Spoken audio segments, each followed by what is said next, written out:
Buenos días, buenas tardes, buenas noches. Este es tu programa Forgada al Aire. Recuerda, a nuestros gobiernos autónomos centralizados tienen una opción, un oído y una voz para, sobre todo, tener un repositorio importante para nuestro Ecuador profundo. En este momento tenemos nosotros la grata visita de una autoridad nacional, pero también de una amiga de esta misma casa, porque además compartió nuestro claustro académico, es estudiante de la Universidad Andina Simón Bolívar. Ella es Miriam Zarzosa, secretaria ejecutiva del Consejo Nacional de Competencias. Con Miriam queremos hablar un tema muy importante sobre justamente la capacidad institucional de los GATS. Hacer de pronto, a tu juicio, querida Miriam, una evaluación, si tú quieres decirlo, de lo que ha sido el 2024, la labor del Consejo Nacional de Competencias y también los retos futuros para el 2025. Pero para esto, obviamente, tenemos a nuestra voz calificada. Nuevamente, Miriam, gracias por venir a este espacio, tu espacio, Forgada al Aire. Edison, muchísimas gracias, muchísimas saludos cordiales más que nada a toda la audiencia que nos escucha. Como bien lo señalas, soy exalumna de esta universidad, siempre es bueno volver a casa donde a uno le hacen sentir acogida y con los brazos abiertos. Justamente viniendo para acá, caminando por estos pasillos, recordaba precisamente esos tiempos. En este edificio yo tenía clases cuando estuve dentro de la especialización en tributación, grandes experiencias realmente, igual en Derecho Constitucional, me parece que estábamos también por el otro edificio, o sea, experiencias muy bonitas. Y bueno, sí, ahora desde un ámbito un poco diferente, ¿no? Desde el ámbito ya del ejercicio profesional, no desde el ámbito estudiantil, y en este caso se me ha dado la oportunidad de estar a cargo de la Secretaría Ejecutiva del Consejo Nacional de Competencias, de adentrarme en un ámbito más técnico de lo que es el proceso o el sistema de descentralización más bien. Y bueno, aquí lista para comentarnos, para conversar y más bien tú dirás. Muchas gracias. Como capaz que de pronto la primera pregunta que se me ocurre no es ni siquiera en torno a las temáticas, sino justo a cómo te has sentido tú en esta oportunidad que dices tú de poder servir al país, ¿no es cierto? A través de una cartera muy importante, porque la consideramos como una cartera de Estado finalmente, ¿no? Un ministerio muy importante, sobre todo para nuestros gobiernos locales. ¿Cómo ha sido este paso por el Consejo Nacional de Competencias?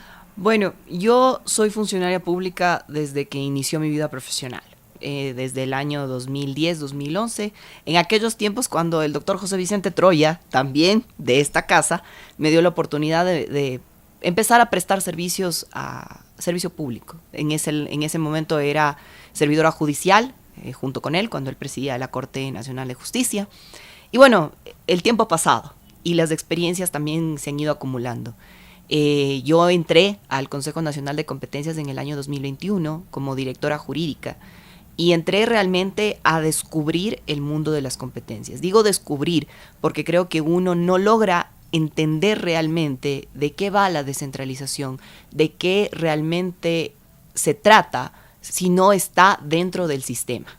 Es decir, si no ha trabajado en los gobiernos autónomos, si no está dentro de algún ente rector, si no está trabajando con las entidades asociativas, uno no logra dimensionar realmente. Porque en la teoría todos lo podemos conocer, revisamos la Constitución, revisamos el COTAD y nos enteramos de qué se trata. Pero cuando ya estás trabajando de cerca es cuando realmente ves las problemáticas que surgen día a día, es cuando ves dónde está faltando, no solo en el territorio, sino también de la mano de los entes rectores, y te permite hacer un balance, ¿no? Ahora en el 2024 se me ha dado la oportunidad de estar encargada de la Secretaría Ejecutiva del Consejo, que es el ente técnico del Sistema Nacional de Descentralización, del Sistema Nacional de Competencias, llevando adelante los procesos que como institución nos corresponde, ¿no? Hacerle el seguimiento al proceso de descentralización, a cómo están funcionando las competencias en los diferentes niveles de gobierno, provincial, municipal, parroquial, rural.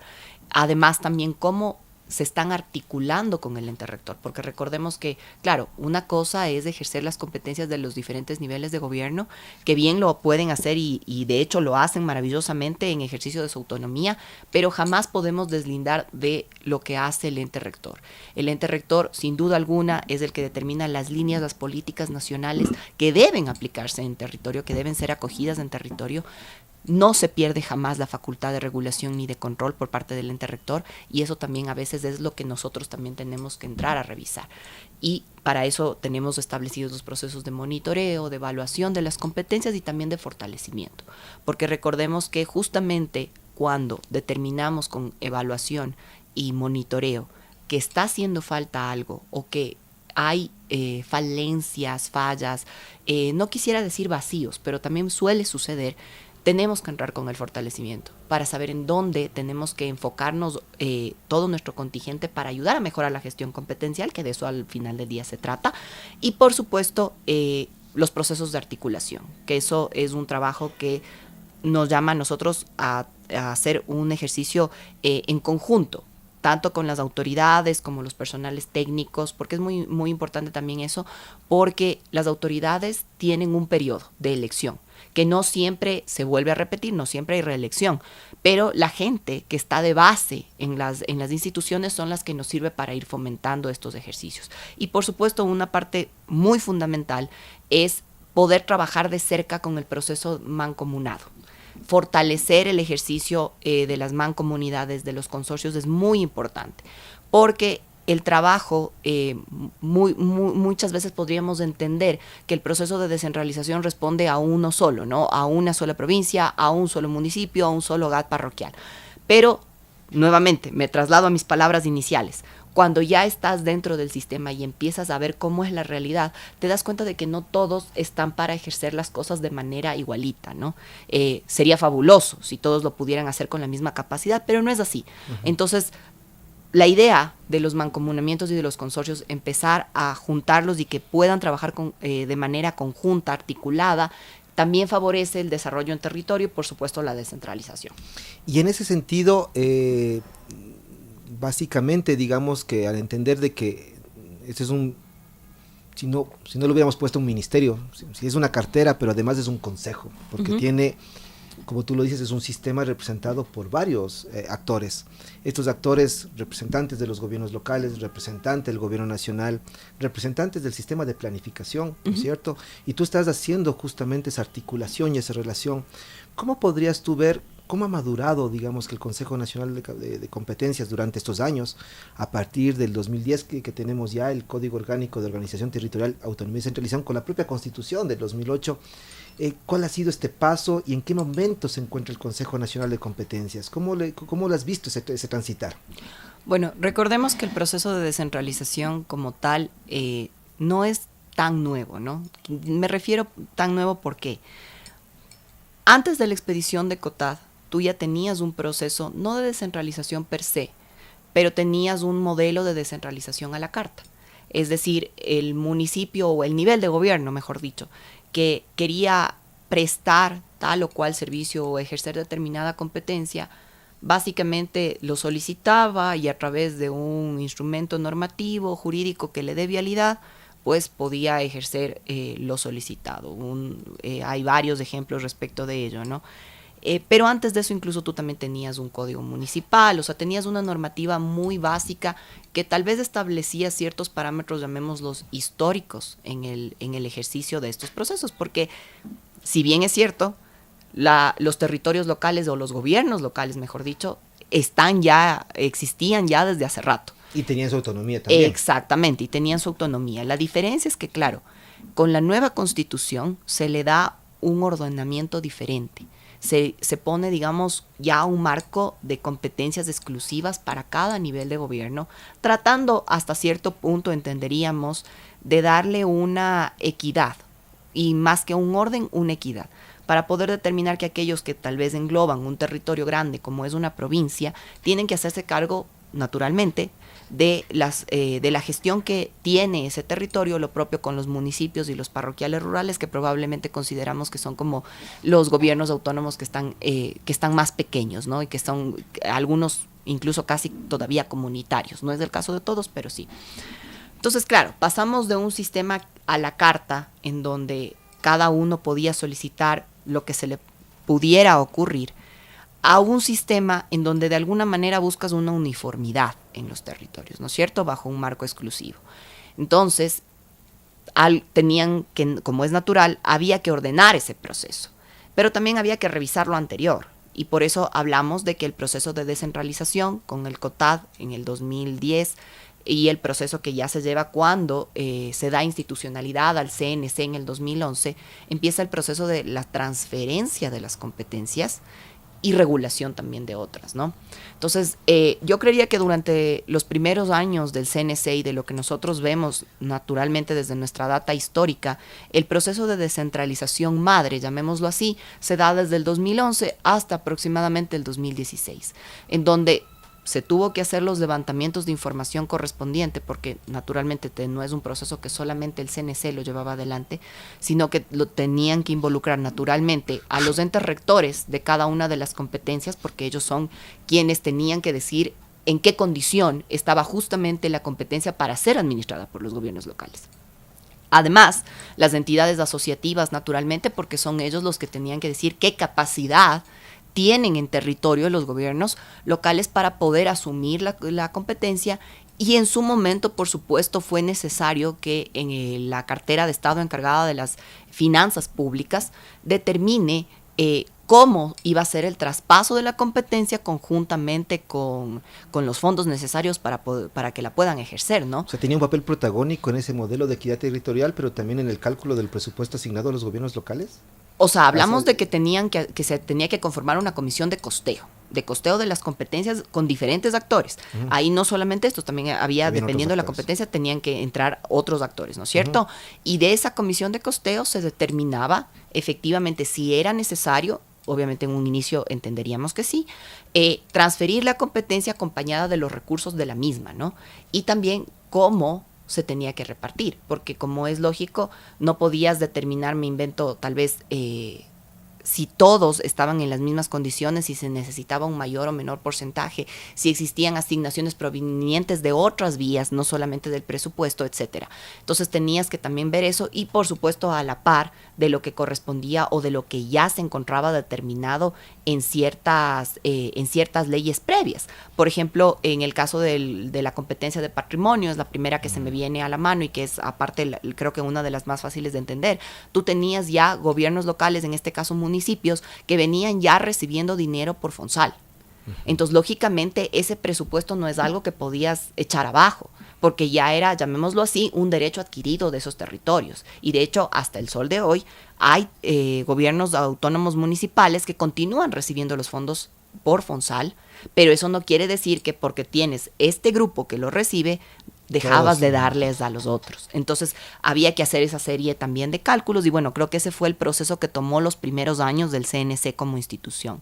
Ya posterior a ello, y de acuerdo a cómo se establecía en las diferentes resoluciones del proceso de descentralización, entraba justamente el proceso de evaluación de la competencia, ¿no es cierto? Ir revisando los modelos de gestión, ir revisando cada cierto tiempo si es que existen mejoras, en las capacidades operativas de los diferentes gobiernos autónomos, si es que existía mejores capacidades, por ejemplo, para asumir un modelo de gestión diferente, como es en el caso del modelo de tránsito, que yo creo que es uno donde podemos ver de manera más fija el modelo de gestión A, modelo de gestión B y modelo de gestión C, que en su momento existió, la calificación que se hace de cada uno de ellos para que puedan asumir una mejor gestión, porque de eso también se trata la descentralización, ¿no? Es un proceso obligatorio, pero es progresivo, ¿no? No queríamos, obviamente, soltar todo de golpe, porque era un recambio en la institucionalidad o en la gestión administrativa que venían llevando los gobiernos autónomos hasta esa fecha, ¿no?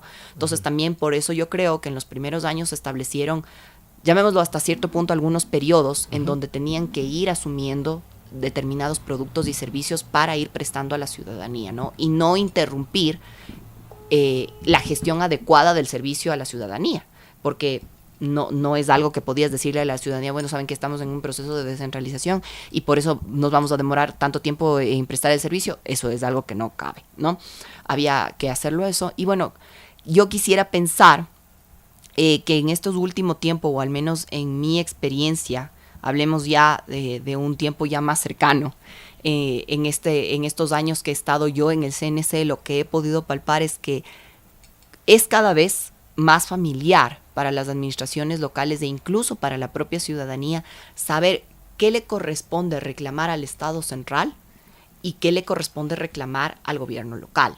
Porque muchas veces uno puede pensar que todo le tiene que reclamar de gestión al gobierno local, al gobierno central, perdón, y no necesariamente es así, porque hay ámbitos de una misma competencia, como es el caso de las concurrentes, que le corresponden atender a los gobiernos locales. Creo que ya cada vez se va haciendo un poco más familiar el reconocer que hay diferentes niveles de administración en cuestión de gobierno.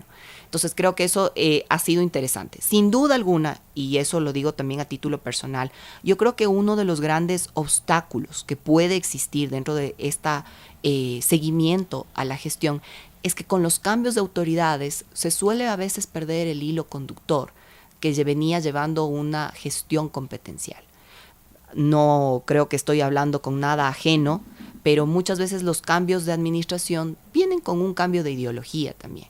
Y probablemente la administración que estuvo en un determinado periodo enfocó sus esfuerzos en un ejercicio de determinada gestión de competencia. Pero tal vez la que viene siguiente lo quiere hacer de otra manera. O la que viene del siguiente no quiere enfocar sus esfuerzos dentro de eso y que los plantea en otro enfoque. No digo que lo deje de hacer, simplemente que tal vez traslada su contingente a otro. Creo que esa suerte de reseteo que a veces sucede, porque gracias a Dios no es todos los casos, cada 4 años sí se convierte un poco en un cierto obstáculo detiene, ahí, ¿no? Como que va deteniendo o ralentiza, mejor dicho, como que ralentiza los procesos. No es en todos los casos, insisto, y también mucho depende, sin duda alguna, de la autoridad y de la voluntad que tenga dicha autoridad para el momento en que asume el mandato, ¿no? Creo que eso también es uno de los cambios. A veces las autoridades locales, mientras estaban en sus periodos electorales, presentaban un plan de trabajo que con el tiempo se volvía incumplible. Y no incumplible porque no existiera su voluntad, sino incumplible porque se les salía de las manos, porque no había una adecuada planificación. Creo que ahora quienes optan por lanzarse en esa carrera van cada vez, insisto, familiarizándose con los procesos, van acentuando de mejor manera en sus planes de trabajo lo que quieren realmente hacer, pero más que nada lo que realmente pueden cumplir. Y en ese ejercicio a 2024, ya cerrando 2024, ¿qué podemos, digamos que valorar, digamos que lo más positivo que haya pasado alrededor justamente de las competencias y los gobiernos locales en este momento? ¿En qué momento ya nos encontramos ahora? Podemos decir, por ejemplo, que los gobiernos locales, entendiendo bien ya su origen de competencias, tú nos dices, inclusive hasta los ciudadanos ya tienen mucho más claridad, justamente seguramente por los procesos de fortalecimiento de capacidades, por esta función sustantiva que tienen los gobiernos locales de fomentar la participación. Pero yo diría, aparte de eso, podemos decir que nuestros gobiernos locales están tan conscientes que ya ha llegado un momento en los cuales piden que se les evalúe sus competencias o sus funciones o sus acciones para que les deleguen con recursos o con más recursos o quizás nuevas competencias. ¿Ya estamos en ese momento o todavía seguimos en procesos de diagnosticar, de ver bien cómo nos manejamos, de no estar a lo mejor, como decíamos en algún momento, aquí vinieron los estudiantes de la Universidad Nacional de Loja, les decíamos, a veces parece que los gobiernos locales están solo contentos con lo que perciben del Estado y no necesariamente con la autogestión que pudieran hacer para tener pues otras posibilidades, ¿no? ¿En qué momento digamos que tendríamos, o esto tenemos ciertos municipios que están mucho más adelantados y otros que realmente están mucho más aletargados de esta posición? Bueno, yo creo que, dos cosas. En primer lugar, yo creo que justamente como bien lo señalas, el ejercicio de los gobiernos locales ya no solamente se ha limitado a aquellos recursos que provienen del Estado central. Si bien un buen porcentaje, y de hecho eso nosotros lo hemos determinado dentro de nuestros informes anuales que presentamos a la Asamblea, de los informes de la descentralización, sigue dependiendo todavía o sigue a la expensas. Es un gran porcentaje. Claro, es un porcentaje todavía significativo, o sea, que todavía se encuentra a expensas de lo que el gobierno central les puede otorgar. Cada vez vemos que se involucran más en diferentes procesos, por ejemplo, a través de la cooperación internacional, a través de la presentación de proyectos. Son como que cada vez se están buscando la forma de abrirse caminos dentro de otras formas de acceder a fondos. Esto yo creo que lo podemos ver mucho también, principalmente dentro del ejercicio del modelo de gestión mancomunado. Las mancomunidades, yo veo que son, al menos desde mi análisis, veo que son quienes más se involucran dentro de este tipo de procesos, ¿no? Entonces ya se agrupan con un objetivo, por supuesto, pero también se agrupan para aunar esfuerzos para esto. Porque tal vez la presentación de un proyecto por un solo municipio puede que no resulte atractivo. Pero si ven que tenemos a 4, 5, ya más territorios involucrados, puede que entonces la propuesta que estemos presentando para acceder a determinado proyecto sea más atractiva. Entonces, creo que también lo han visto a ello como un mecanismo. Y por otro lado, creo que también los gobiernos locales han trasladado también sus esfuerzos un poco a, sí, a autogestión dentro de los territorios, que ese es un factor muy importante, pero creo que también han enfocado sus esfuerzos principalmente en aquellas actividades, gestiones o servicios que pueden tener un contingente ciudadano. O sea, claro, la participación ciudadana yo sí creo que es algo que se ha ido acentuando en el último tiempo. Creo que ya ese tiempo en donde le dejábamos todo a la autoridad y esperábamos a que la autoridad resuelva, ya está un poco de lado. Creo que ahora también los ciudadanos dicen, bueno, si es que no estoy recibiendo de la autoridad una respuesta, tengo que hacerme notar. Por ejemplo, cada vez vemos cómo dentro de espacios comunitarios, los barrios, que no necesariamente son un nivel de gobierno, pero que están siempre dentro de uno, se van apropiando de ciertos espacios, ¿no? Y dicen, bueno, tal vez aquí yo tengo un parque y la municipalidad no me está prestando la atención para darle mantenimiento, bueno, lo voy a hacer yo. Entonces, si yo lo hago y el municipio ve o la administración ve que estamos tomándonos el espacio público, les puede resultar atractivo para emprender algún tipo de proyecto ahí. O incluso, por ejemplo, si ven que tenemos nosotros una casa comunal que ya no la queremos o no la estamos utilizando de manera adecuada como casa comunal, pero sí la podemos usar como una UPC, bueno, yo le voy a decir al municipio, sabes que yo la voy a ocupar, pero tú como autoridad acércate al gobierno central para que nos encarguen aquí o pongan el contingente para la seguridad. De las competencias, de a quién le corresponde, cómo poder interactuar. Pero ya empieza también este ejercicio ciudadano de hacer un llamado de atención a la autoridad a través de cosas que podrían resultar pequeñas, pero que en realidad son las más significativas, porque tienes a la ciudadanía involucrándose en la administración y apropiándose de sus público, espacios. ¿No? Ajá. En ese sentido, nos parece interesante justo también ahora que conversábamos del tema de la cogestión comunitaria y cómo esto también se revierte en la participación de la ciudadanía finalmente en rentas del Estado, es decir, cómo también tú como ciudadano puedes ser parte de la acción pública o de los servicios públicos o de la infraestructura pública y de además recibir favores desde el sector público en reducción de impuestos o tasas dependiendo. Pero diríamos entonces que el 2024 llega con ese nivel de madurez del Consejo, pero también de los gobiernos locales y de los ciudadanos en general. ¿Cuáles son, el tiempo en radio se va volando, pero cuáles son entonces esos derroteros? Podríamos decir que un derrotero del 2024 fue ponerle un poquito de más atención al modelo de gestión mancomunado. ¿Ese seguirá siendo un derrotero para el 2025? ¿Qué otras cosas más están pensando desde el Consejo Nacional de Competencias, desde el aspecto de evaluación, pero sobre todo de fortalecimiento de capacidades? A ver, yo creo que no es necesario solamente enfocarnos en un ámbito, porque recordemos que nosotros como institución, y creo que ese tal vez le sucede a todas las instituciones en general, podemos efectuar una planificación, justamente mirando, haciendo un balance anual y viendo en dónde es necesario actuar, podemos hacerlo, pero nunca falta el la problemática que llega del día a día. Por ejemplo, muchas veces hay muchos temas que yo creo que se pierden en la idea de los conceptos o incluso en el recambio de autoridades que conversábamos hace un momento. Por ejemplo, en el tema de conflicto de competencias, creo que este es un ejemplo súper preciso. Muchas veces se tiende a confundir aquello que es un conflicto de competencias con un conflicto que tiene que ver con límites.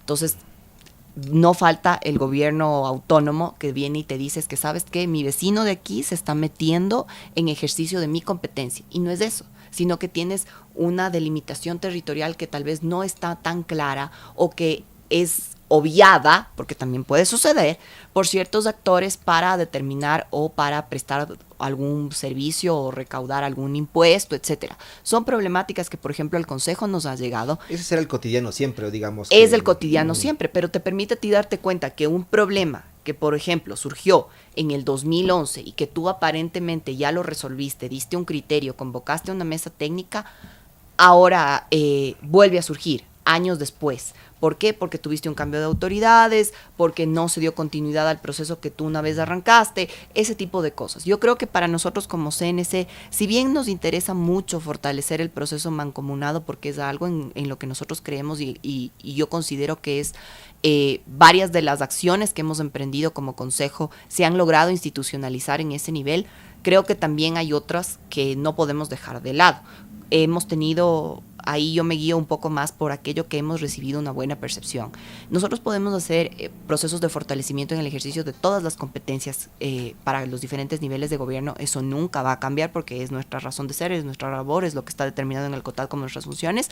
Pero aparte de eso también hay más interés por los gobiernos autónomos, por ejemplo, de saber o de conocer sobre buenas prácticas, sobre procesos de gobernanza, procesos anticorrupción. Nosotros hemos trabajado en algunos procesos que tienen que ver con esos, con integridad pública, y es increíble la percepción que podemos llegar a tener. Últimamente, yo creo que también desde, no solamente en este 2024, sino desde el 2023 también, a las autoridades locales les ha interesado saber muchísimo acerca de los procesos de control. Y hemos podido trabajar en su momento, y hicimos también un par de jornadas en donde estuvo presente la Contraloría General del Estado, porque ahora las autoridades ya son más conscientes de que la autonomía sí es para el ejercicio de sus competencias administrativas, financieras, etcétera, pero que tienen un órgano de control que está por sobre todos nosotros. Entonces, cada vez también vemos que tienen un interés que se va por ese lado, ¿no? No quieren incumplir la norma, quieren hacer procesos, pero no quieren que después del día de mañana resulten observados porque les faltó tal o cual cosa. Eso nos ha parecido también muy interesante y creo que es un proceso, son procesos en los cuales nosotros queremos seguir trabajando. Temáticas, más que nada, en las cuales seguimos trabajando. Capaz que termino diciendo algo medio preocupante para la academia, pero quizás también la instancia que además por el rol nato, el código orgánico así lo determina, el Consejo Nacional de Competencias es también para fortalecer capacidades. Claro. ¿Estamos creando entonces mejores administradores públicos? Me gustaría pensar que sí. ¿Sí? Me gustaría pensar que sí. Claro que en el universo de autoridades y de administradores públicos, lastimosamente no es posible generalizar. Pero yo creo que hay ejemplos muy sanos de cómo ejercer una buena administración local y de hacer bien las cosas, ¿no? Y de tener este interés de ir generando acciones, ir prestando servicios. Creo que se ha ido ya un poco más identificando. Creo que ya tienes gente o líderes que quieren hacer de su administración no solamente algo político, sino realmente una administración que se traslade al beneficio ciudadano, a la mejora de las ciudades, porque a la larga es eso, ¿no? Prestar un buen servicio, sí, pero también que la ciudad mejore, que la ciudad avance. Por eso hablamos de que el proceso tiene que ser progresivo. Y la idea es eso, ¿no? Crecer. Y hacia allá va mi pregunta, porque por un lado que bueno, creer que sí estamos formando mejores administradores públicos, porque a veces termina también siendo el horizonte del estudiante, terminó su etapa académica y dice, uy, la administración pública ha sido eso y otras cosas más. Entonces también el hecho de que haya una entidad que esté pendiente de fortalecer esas capacidades es muy importante, porque quizás también ahora te voy a preguntar al final cuál es el papel de la academia en relación con el consejo esto quizás puede ser un efecto en donde también podamos nosotros como academia aprender y poder interiorizar estas lecciones para generar mejor formación. Pero la pregunta que quisiera hacerte ahora y digamos que permita un poco ya encerrar todo esto, 2025, un año diferente. Vamos a tener transición presidencial, inclusive si es que se llega a la reelección, pero siempre transición. Correcto. Entonces, ¿qué podemos esperar sabiendo que tampoco tienes la brújula mágica? Pero quizás, ¿qué podemos esperar entonces en el 2025 para ir sorteando 2 años más de gestión de los gobiernos locales? Porque al final de cuentas necesitamos darle seguimiento, evaluación, fortalecimiento. ¿Qué es lo que podríamos esperar 2025 ya pensando en Consejo Nacional de Competencias? Bueno, los años de transición, y eso también lo digo por experiencia propia, porque igual en mi vida profesional ya he atravesado algunos procesos de transición, siempre son complejos, ¿no? Más que nada cuando hablamos de transición que tiene que ver con autoridades de elección popular, porque es obvio que no siempre, la gran mayoría de los casos, al menos en estos últimos años, la autoridad que entra no viene bajo la misma línea política de la que sale. Más bien, yo creo que se tiende a la práctica de me voy a deslindar completamente de lo que hizo el anterior. Eso lo que hizo el otro, no lo voy a hacer luego. Exactamente, ajá. Salvo que sea algo realmente muy rescatable como para poder tomarlo. Pero yo creo que por ese lado con el CNC tenemos la ventaja de que al ser un ente tan técnico, realmente el impacto político no es que no nos llega, pero yo creería que no afecta como tal en nuestra gestión. Qué bueno. Porque la gestión técnica tiene que seguir adelante. Aparte, tú tienes normativa mandatoria que te obliga a darle continuidad a esa gestión técnica, ¿no es cierto? Y creo que con la data o la información técnica, perdón que sea redundante, pero creo que no te da tanta brecha a que puedas hacer jugadas o cambios políticos dependiendo de la autoridad de turno. Hay data con la que no puedes modificar, o sea, hay porcentajes, calificaciones, ponderadores, etcétera, que son exactos, es casi que datos estadísticos, matemática pura que no puedes modificar.